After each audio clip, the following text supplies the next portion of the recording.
Assalamualaikum warahmatullahi wabarakatuh. Waalaikumsalam warahmatullahi wabarakatuh. Ya, hari ini kita bertemu lagi dalam mata kuliah Etika Rekayasa.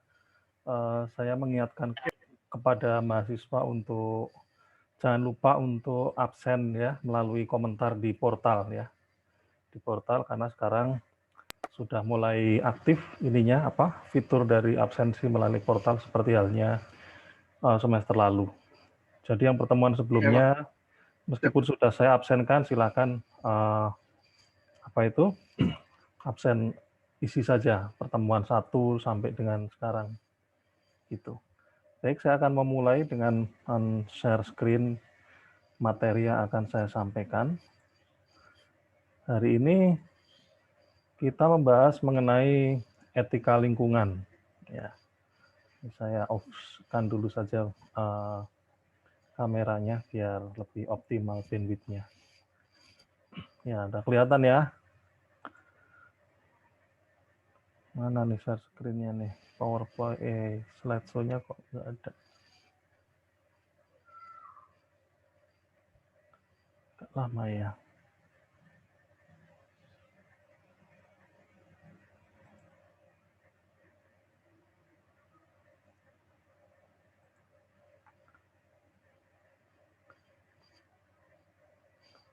Waduh, komputernya agak lambat ini.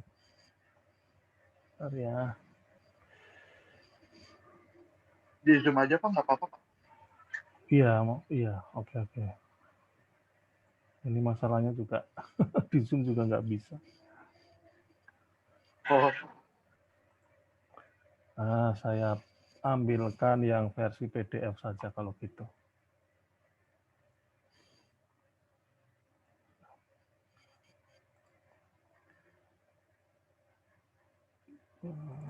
PDF aja.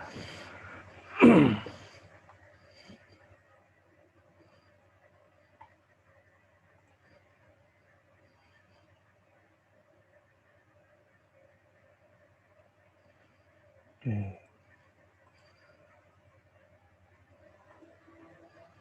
Screen yang PDF. Ya, kelihatan ya.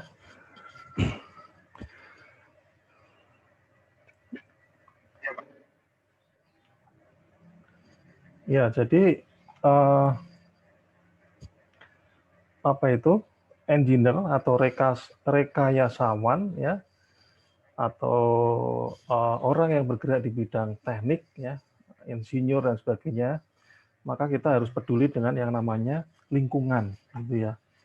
Kenapa? Karena seorang insinyur itu kerjaannya membuat, seperti halnya kita ya, software engineer. Nah, itu berarti dia membuat suatu produk ya, membuat sesuatu begitu ya. Maka sesuatu itu harus bersifat ramah terhadap lingkungan. Nah, lingkungan itu kan nggak mesti lingkungan sumber daya alam dan sebagainya, tidak selalu itu. Tapi lingkungan dengan orang-orang terdekat pun juga itu merupakan lingkungan. Pengguna itu pun juga merupakan lingkungan. Bahkan dalam tool pemrograman kita ada istilahnya environment ya, Integrated Development Environment atau IDE. Nah, itu lingkungan untuk mengembangkan sesuatu. Seperti itu. Nah, artinya lingkungan ini sifatnya memang agak luas. Tapi dalam konteks ini kita akan berbicara mengenai lingkungan-lingkungan yang bersifat alami. Gitu ya. Nah, kita harus tahu apa itu lingkungan dan apa kontribusi kita dalam melakukan pelestarian lingkungan.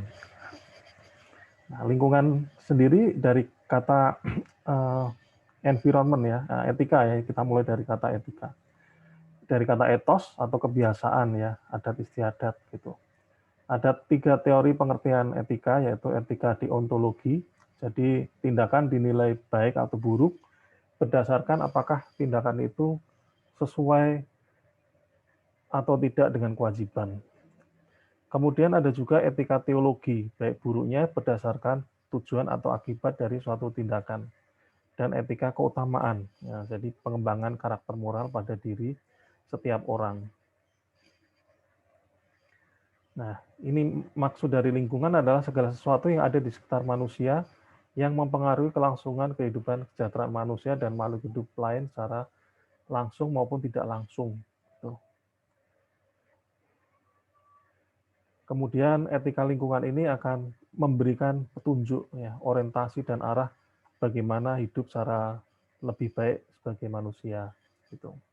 Jadi kita harus memperhatikan relasi antara kehidupan manusia dengan kehidupan di alam sekitar. Gitu. Jadi nggak boleh sewenang-wenang meskipun manusia itu punya teknologi, pinter gitu ya, jangan sampai digunakan kepandaiannya atau kepinterannya itu untuk membuat sesuatu yang merusak lingkungan.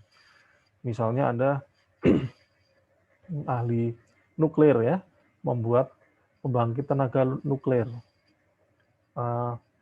Anda tidak memikirkan dampaknya, pokoknya membuat saja.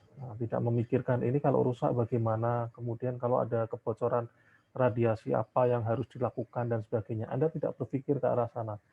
Apa yang terjadi ketika Anda membuat pembangkit listrik tenaga nuklir, suatu saat ada suatu kejadian atau kecerobohan yang mengakibatkan pembangkit tersebut rusak begitu ya, misalnya. Nah, ternyata bocor radiasinya. Nah, karena Anda tidak memikirkan penanggulangan secara darurat tadi, maka ya radiasinya kemana-mana ya, merusak lingkungan dan sekitarnya.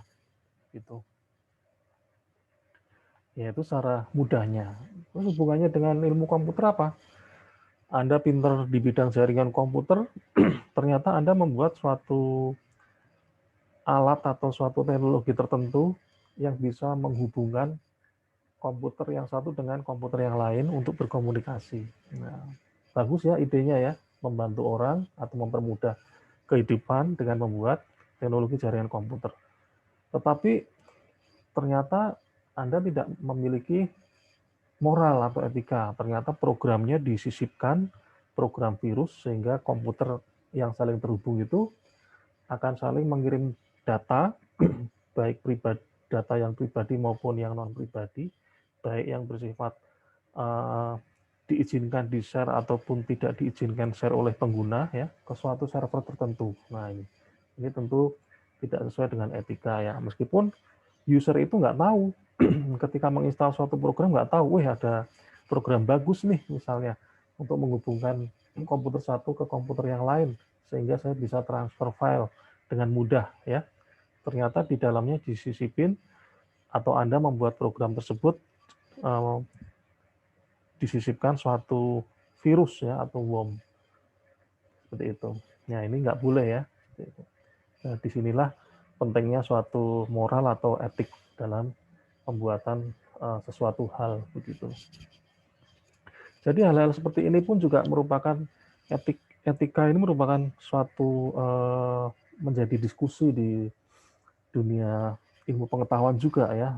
Misalnya bagaimana etikanya kita misalnya mengolah alam ya. Misalnya ada perusahaan pertambangan ingin mengambil emas di suatu daerah. Nah, maka dia harus memikirkan betul ya dampaknya seperti apa.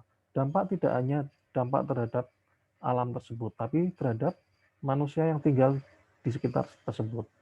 Tidak semata-mata dampak terhadap tanah dan udara di sekitar, tapi juga hewan-hewan yang tinggal di situ. Nah, ini bagaimana? Nah, itu harus dipikirkan oleh seorang rekayasawan atau engineer.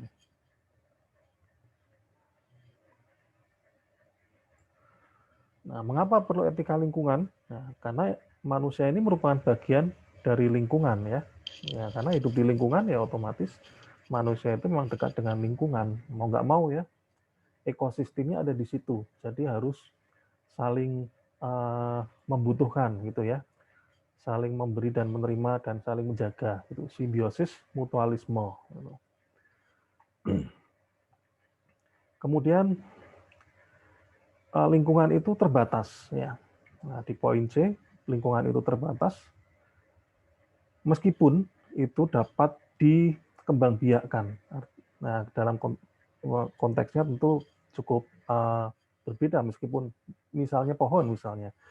Pohon itu bisa dibiakkan dari bibit sampai besar. Tapi tetap saja dalam jangka waktu tertentu terbatas ya. Ketika pohonnya sudah besar, ditebang ya, maka kita perlu waktu ya, waktu yang lama untuk menanam pohon tersebut sehingga bisa sampai besar, sehingga bisa sampai ditebang. Nah, itu termasuk dalam terbatas ya. Jadi harus tetap digunakan secara bijak ya. Termasuk energi ya, energi. Nah, sekarang sedang tren dikembangkan energi apa itu full cell ya, baterai ya, teknologi baterai. Kemudian dikembangkan juga teknologi matahari ya, yang ramah lingkungan gitu ya. Kita bersyukur di kampus kita ada suatu program pascasarjana yang berkonsentrasi atau berfokus ke dalam pengembangan energi yang terbarukan. Dan juga lingkungan disediakan bukan untuk manusia saja, tapi untuk makhluk hidup yang lain. Nah, tadi disinggung juga bahwa kalau ingin membangun sesuatu di suatu daerah, maka yang dipikirkan tidak hanya manusia saja, tidak hanya alamnya saja, tapi juga penghuni-penghuninya. Penghuni kan nggak mesti manusia, binatang pun juga termasuk penghuni ya, termasuk bagian dari ekosistem tersebut.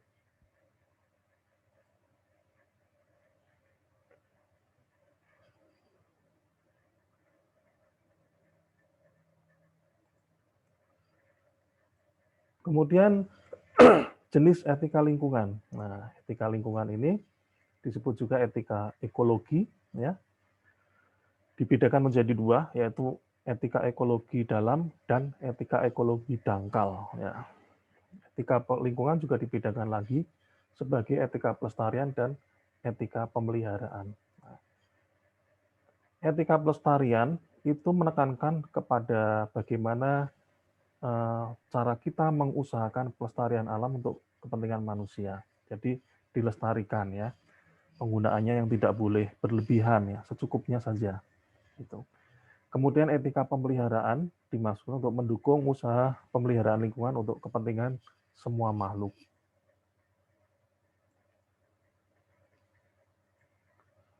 Nah, apa itu etika ekologi dangkal?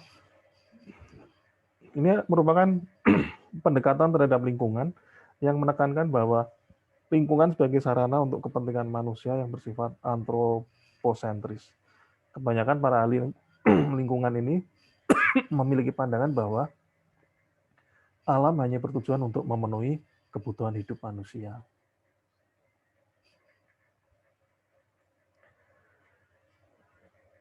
Nah, ini hal-hal yang ditekankan oleh etika ekologi dangkal.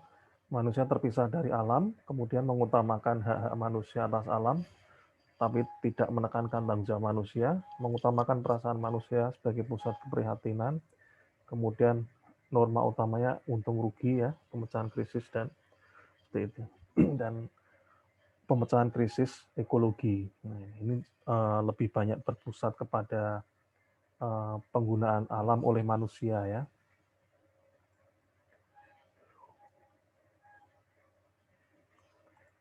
Ya. Kemudian aliran etika lingkungan terbagi tiga. Antroposentrisme, kemudian biosentrisme, dan ekosentrisme. Nah, apa itu antroposentrisme? Suatu pandangan yang menempatkan manusia sebagai pusat dari sistem alam semesta. Pandangan ini berisi pemikiran bahwa segala kebijakan yang diambil mengenai lingkungan hidup harus dinilai berdasarkan manusia dan kepentingannya. Jadi ini titik beratnya ada di manusia. Ini bisa disebut ini teori yang egois ya. Itu ya, etika lingkungan yang dangkal dan sempit ya, shallow environment ethic. Jadi seolah-olah alam itu disediakan hanya untuk manusia saja. Nah, gitu. Kemudian biosentrisme. Nah, ini menempatkan alam sebagai mempunyai nilai dalam dirinya sendiri, lepas dari kepentingan manusia. Ini lawan dari antroposentrisme ya. Teori ini berpandangan bahwa makhluk hidup bukan hanya manusia saja, ada banyak hal dan jenis makhluk hidup yang memiliki kehidupan. Yang menjadi titik berat pada teori ini adalah kehidupan. Nah, di sini. Jadi bahwa alam itu atau lingkungan tidak hanya manusia saja dan peruntukannya tidak hanya untuk manusia saja, tetapi juga oleh penghuni lingkungan tersebut ya, selain manusia, hewan kah ya, tumbuh-tumbuhan ya, kemudian ekosistemnya, udara dan sebagainya. Itu kan saling saling membutuhkan ya. Apabila salah satunya rusak atau keseimbangannya terganggu ya otomatis akan terjadi kerusakan alam ya. Sebagai contoh saat ini semakin banyak daerah-daerah yang terkena banjir. Padahal ketika saya waktu masih kecil dulu daerah di luar Jawa khususnya ya yang banyak hutannya ya, banyak alamnya masih terjaga dengan baik, itu jarang sekali ya daerah Kalimantan, Sulawesi ya, Sumatera dan sebagainya tidak pernah ada kabar adanya banjir ya, apalagi banjir bandang ya, seperti itu. Tapi sekarang mungkin karena lingkungannya sudah tergerus ya, hutan-hutannya sudah banyak yang dibabatin, maka begitu hujan sebentar ya, itu sudah terkena banjir. Kemudian ekosentrisme memandang makhluk hidup ya, dan makhluk tak hidup saling terkait satu sama lain. Ya. Etika diperluas untuk mencakup komunitas ekologi seluruhnya, baik yang hidup maupun tidak. Jadi setiap individu dalam ekosistem ini diyakini terkait satu dengan yang lain secara mutual, ya, saling saling membutuhkan, ya, saling timbal balik gitu, saling menopang dan saling memerlukan. Dan etika ini mengusahakan keseimbangan antara kepentingan individu dengan kepentingan keseluruhan dalam ekosistem. Nah, bagaimana prinsip-prinsip etika lingkungan? Nah, kita harus menghormati alam ya, harus bersikap respect terhadap alam gitu ya, harus bertanggung jawab, Kemudian ada solidaritas, kemudian ada peduli ya, peduli, ada prinsip no harm ya, tidak berbahaya ya, jangan sampai membuat kita sesuatu yang berbahaya terhadap alam. Kemudian hidup sederhana dan selaras dengan alam, gitu. Adil, demokrasi dan bermoral. Nah, ini apa itu kearifan lokal yang bertujuan untuk menjaga dan merawat lingkungan? Nah, silakan Anda nanti pikirkan ya. Sebetulnya suatu komunitas ya, suatu negara atau bangsa sudah memiliki cara-cara tersendiri untuk bagaimana dia melindungi lingkungannya, gitu. Yang biasa disebut adalah kearifan lokal. Nah, tentu cara tersebut masing-masing daerah berbeda ya, tetapi tujuannya sama, yaitu untuk melindungi lingkungan hidup gitu.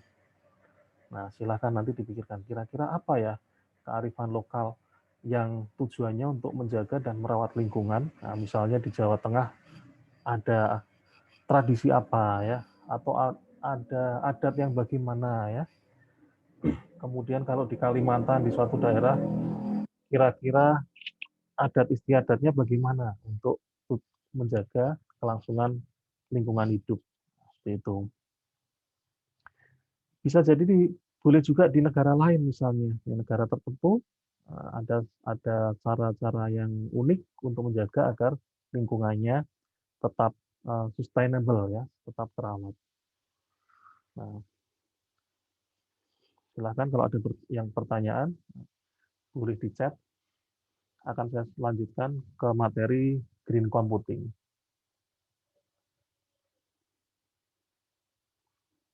Oke, share screen-nya mana ini? Oh, ini dia, green computing.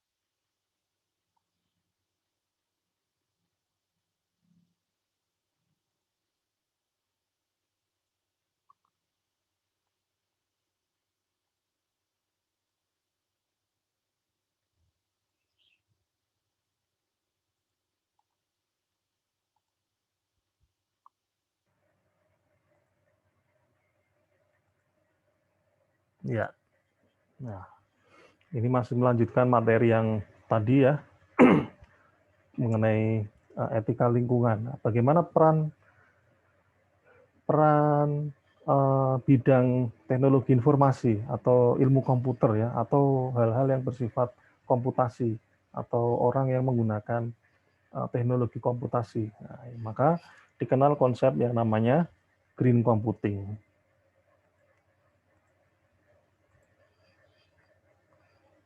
Oh, nggak mau gerak, sebentar ya. Nggak mau gerak, ini kenapa ini?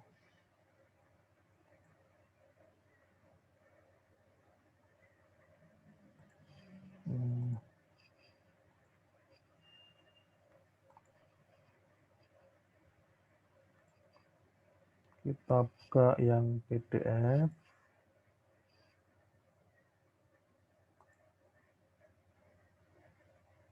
Green computing.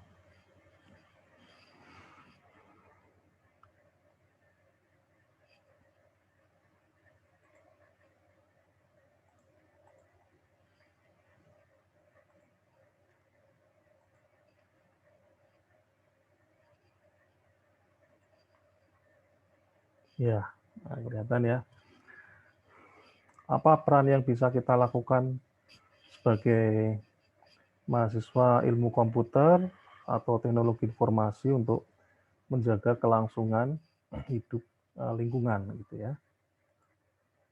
Nah, ini yang namanya mesin pintal ya, alat pintal. Ini sebelum revolusi industri ini masih dilakukan oleh tenaga manusia manual ya, belum menggunakan mesin uap. Nah, kemudian hadirlah James Watt membuat rancangan mesin uap, dan disitulah mulai tonggak dimulainya yang disebut revolusi industri begitu.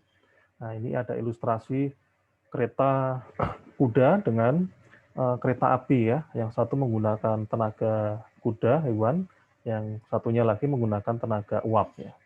Setelah James Watt membuat suatu mesin penggerak yang digerakkan oleh uap, maka mulai berubah ya cara kerja manusia yang tadinya menggunakan sesuatu digerakkan oleh makhluk hidup atau hewan baik dan manusia, maka dengan adanya mesin itu banyak diganti menjadi mesin uap. Nah, ini otomatis ini mempengaruhi cara hidup dan cara berproduksi dalam manufaktur saat itu gitu.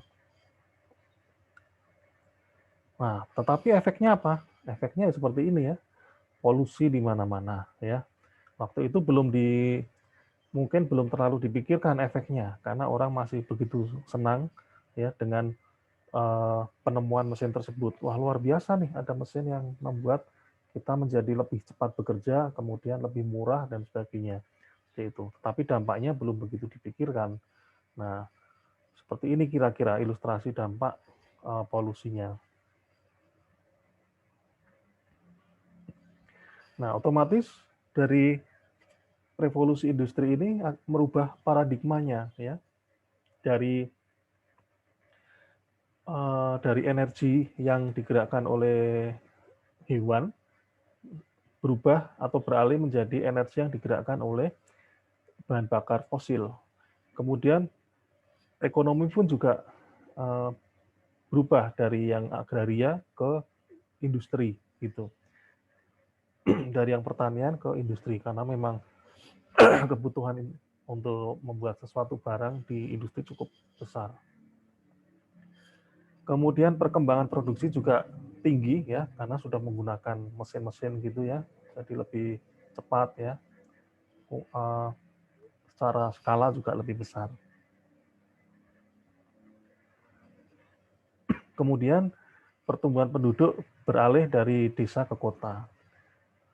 Pengembangan transportasi dan agrikultur ya. Meski demikian ada juga pengembangan di bidang transportasi dan agrikultur. Kemudian bertambah atau berkembang standar kehidupannya. Nah, efeknya apa ini? Oh ya ini ya slide-nya ini ya. Pertumbuhan populasi dunia cepat sekali ini ya. Nah, di sini. Permulaannya ada di sini, ya, pertumbuhannya deret eksponensial, begitu. Kemudian efeknya berupa polusi udara, polusi air, kemudian ada global warming, ya, pemanasan global, penebangan hutan, ya, ekosistem dan sebagainya, seperti itu. Ini efek-efek dari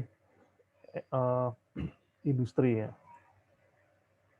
Nah, apa itu global warming atau pemanasan global? Pemanasan global itu merupakan kenaikan temperatur rata-rata di permukaan ini, ya, darat, ya, tanah dan permukaan udara, begitu, ya. Atau yang biasa disebut perubahan iklim, ya, seperti itu. Ini dipengaruhi oleh polusi udara, ya, aktivitas dari manusia, gas-gas yang ada di bumi, seperti itu. Contohnya mobil, ya, kemudian pabrik, ya, asap-asap pabrik, hasil produksi dan sebagainya, itu yang menyebabkan global warming.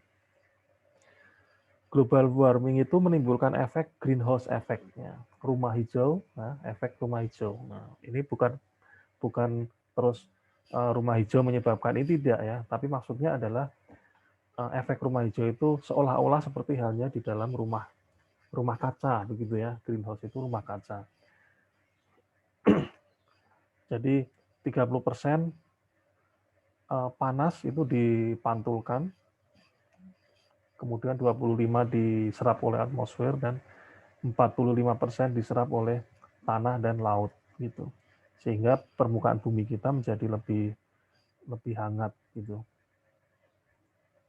Nah, ini era sekarang yang biasa disebut RI4, ya, Revolusi Industri 4, sudah mulai banyak digunakannya alat-alat seperti ini. Dulu kita mungkin belum kepikir atau terbayang, begitu, kalau satu orang itu punya HP, ya, atau komputer lebih dari satu. Gitu. Tapi sekarang nyatanya Anda pun mungkin punya HP lebih dari satu, ya. Yang satu CDMA, yang satu GSM. Atau misalnya punya komputer lebih dari satu. Yang laptop dibawa ke kantor, yang PC dibawa ada di rumah misalnya. Atau misalnya dalam satu keluarga yang berjumlah 5 orang, laptopnya ada 5, karena masing-masing punya laptop, ya. Seperti itu. Nah, ini menimbulkan suatu waste atau sampah, ya, sampah elektronik. Nah, ini.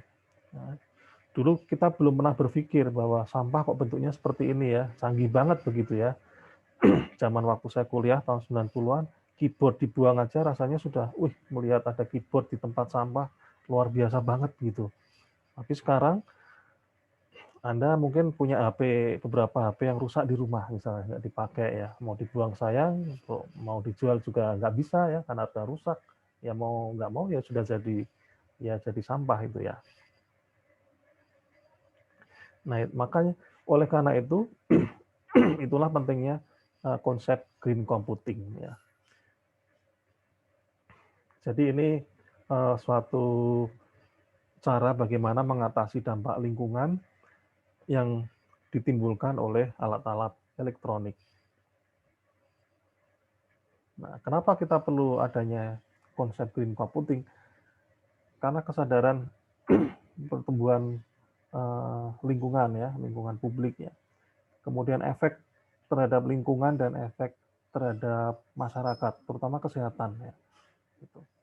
Kemudian juga dari aspek CSR, Corporate Social Responsibility, atau rasa tanggung jawab kita terhadap kondisi sosial lingkungan, gitu.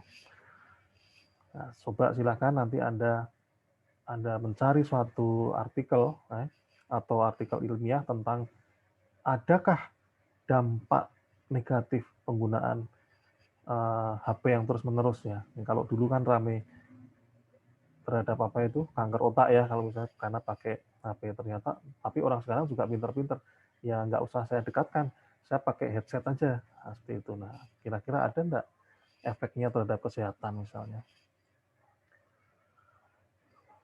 Nah, kenapa kok adanya green computing? Nah, karena energi komputer kadangkala bersifat wasteful, apa itu boros, ya, bersifat boros. Misalnya ketika Anda sedang bekerja, kemudian membuat makalah untuk tugas kuliah, kemudian Anda meninggalkan, ada suatu keperluan, meninggalkan komputer Anda, ya, Anda tinggalkan gitu aja, udah.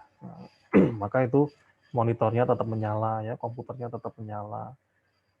AC misalnya di kamar atau kipas di kamar tetap menyala dan sebagainya. Nah, itu kadang-kadang menyebabkan suatu pemborosan.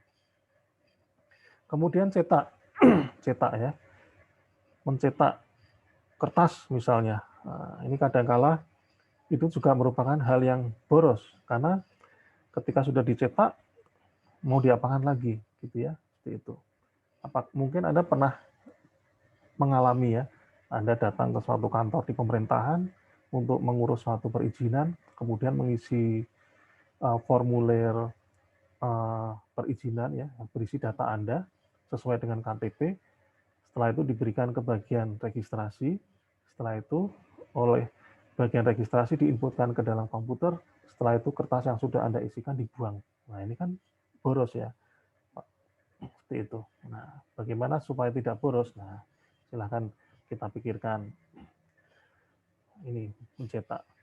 Kemudian di jurusan teknologi informasi mulai tahun ini juga untuk penerimaan hard copy ya, hard copy KP dan skripsi kita cukup minta satu saja, yang tadinya 3.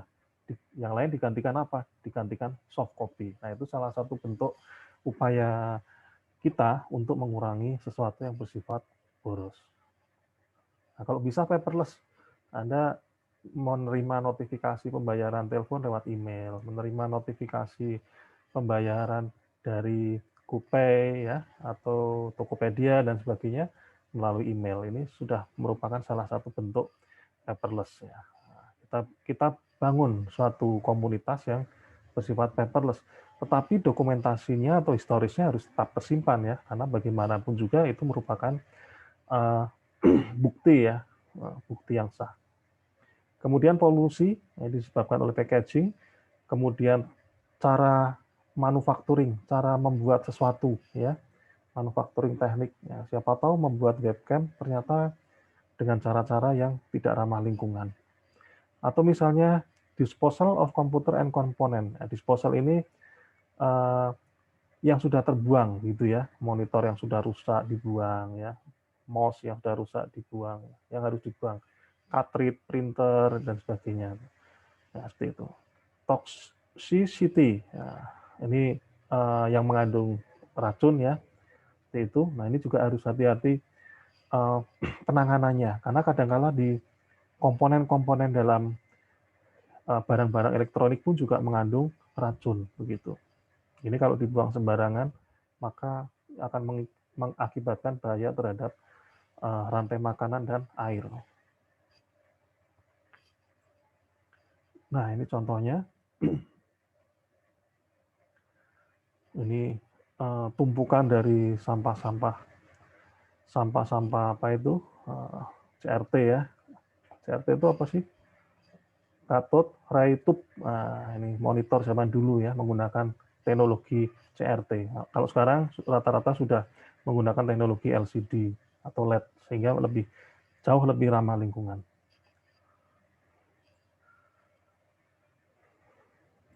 Ya.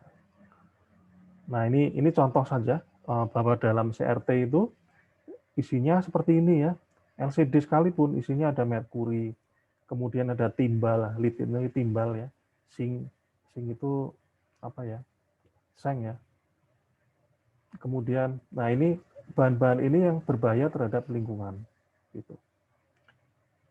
Liquid kristal atau LCD isinya apa ini? Halogenate aromatik hidrokarbon, kemudian polisiklik. Nah, 4% memiliki potensial racun ya, tetapi tidak menyebabkan mutan. Itu. Ini hasil penelitian dari Pak William tahun 2003. Kemudian PBDE ya, untuk PCB dan DDT ini ya, ini juga bahan yang berbahaya juga begitu. Microchip digunakan dalam pabrik microchip. Kemudian penggunaan. Nah, ini penggunaannya ini biasanya bagaimana cara kita menggunakan alat-alat elektronik dan komputer harus bijak supaya lingkungannya tidak terdampak sehingga mengakibatkan kerusakan ya. Nah, lihat lagi. Nah, ini contohnya CPU menggunakan 120 watt, ini yang paling kecil ini ya, CPU yang kecil ya, rata-rata kan lebih ya. Kemudian CRT atau monitor yang tabung ya, 150 watt. Kalau Anda hitung-hitung 8 jam penggunaannya dikalikan 5 sehingga mengakibatkan 562 kilowatt per 5 hari. Nah, ini kalau dikalikan dengan rupiah berapa ini ya? Itu kalau dihubungkan dengan berapa banyak bahan bakar fosil yang digunakan untuk menghasilkan 1 kilowatt. Nah, nanti ketemu. Nah, itu hitung-hitungannya ahli lingkungan ya yang menghitung seperti itu. Kemudian penggunaan energi datang dari CPU, motherboard, memori ya, fan ya, spinning disk atau hard disk seperti itu. Printer juga. Nah, jadi sedapat mungkin kita mengurangi dampak kerusakan lingkungan dengan menggunakan alat-alat elektronik secara bijak. Nah, bagaimana cara mengurangi konsumsi energi? Matikan komputer ketika tidak digunakan ya, meskipun hanya 1 jam. Nah sekarang komputer sekarang sudah bisa Anda atur ya manajemen powernya. Manajemen powernya misalnya kalau 20 menit tidak digunakan, maka dia akan sleep ya. Kalau 2 jam nggak digunakan, dia akan hibernate misalnya. Kalau misalnya 6 jam tidak digunakan, dia akan totally mati ya. Tapi dalam mode mati yang masih bisa terbuka ininya, tersimpan di memori. Misal seperti itu. Nah, itu salah satu bentuk upaya produsen dalam menjaga lingkungan itu.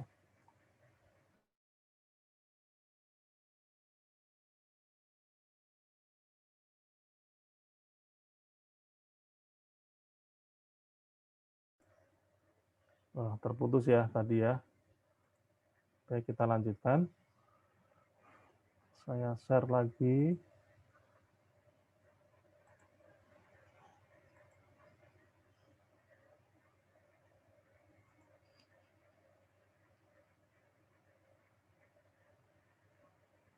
Ya, ini cara sampai mana tadi? Ini ya, cara bagaimana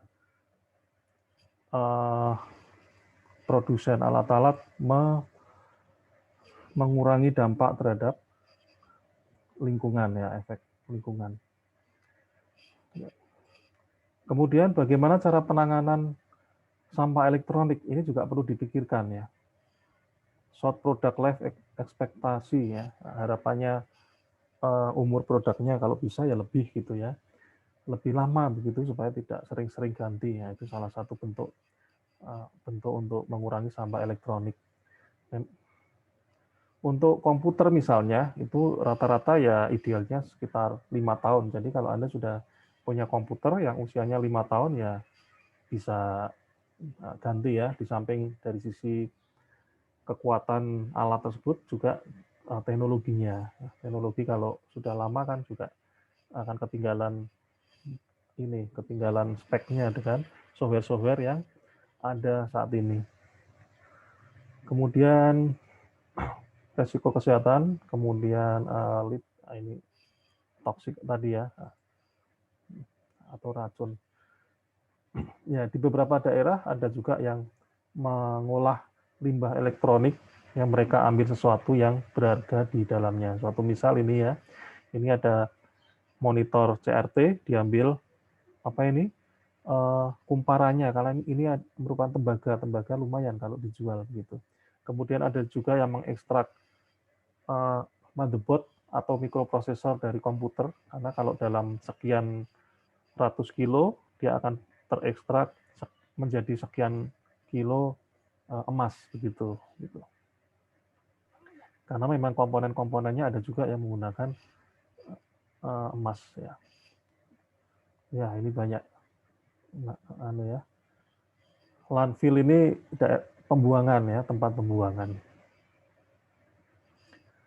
Kemudian elemen kimia yang digunakan, nah, misalnya timbal, ya, tembaga dan sebagainya yang digunakan untuk solder ya, seperti itu. Merkuri juga ya, merkuri juga digunakan. Nah, ini kalau tidak dikontrol penggunaannya akan berbahaya. Kemudian kadmium digunakan di resistor untuk chip, infrared detektor ya, untuk semikonduktor juga begitu. Nah, kalsium ini menyebabkan keracunan ya kalau dibuang secara sembarangan begitu. Kerusakan ginjal, kemudian akumulasi dalam tubuh manusia begitu. Kemudian plastik. Nah, ini plastik yang sedang dikampanyekan untuk dikurangi penggunaan plastik ya. Diganti dengan bahan-bahan lain yang lebih ramah lingkungan. Nah, dari sisi industri, manufacturing, nah, ternyata ada berita bagus dari manufacturing, sudah mulai dikenal istilah free plastik ya, free soldering ya. Apa itu solder? Jadi tidak menggunakan timah ya, tapi menggunakan suatu cara lain. Kemudian ada plastik yang dilabeli dengan recycling code. Nah, berarti ini plastik atau bahan-bahan tersebut berasal dari bahan-bahan recycling. Gitu. Kemudian materi yang digunakan lebih sedikit, ya, lebih kompak, lebih sedikit. Nah, ini contohnya laptop hanya 15 watt, kemudian LCD 80 watt, 120 dari 270 menjadi 120. Jadi kalau Anda membawa laptop itu jauh lebih hemat secara energi daripada menggunakan PC ya. Recycling bisa di upcycling maupun di recycling ya. Upcycling ini dikembangkan lagi menjadi yang lebih berguna gitu. Kalau recycling bisa digunakan untuk sebagai bahan yang lain ya. Ya, saya kira itu saja dari saya. Ada pertanyaan? Silakan. Kalau tidak ada pertanyaan, jangan lupa absennya diisi ya di kolom komentar di portal. Kemudian silakan kameranya. Iya Pak, sudah Pak. Kalau kameranya diaktifkan biar saya capture ini.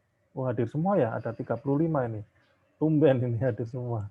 Biasanya 30, 28, nah sekarang hadir semua. Hadir.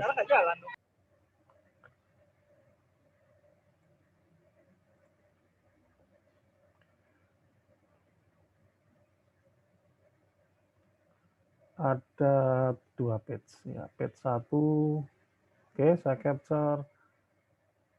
Page 1, page 2,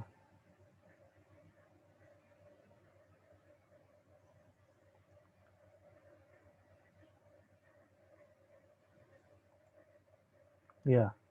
Tapi kalau tidak ada pertanyaan, saya kira cukup sampai di sini dulu. Terima kasih atas perhatiannya. Assalamualaikum warahmatullahi wabarakatuh. Iya Pak.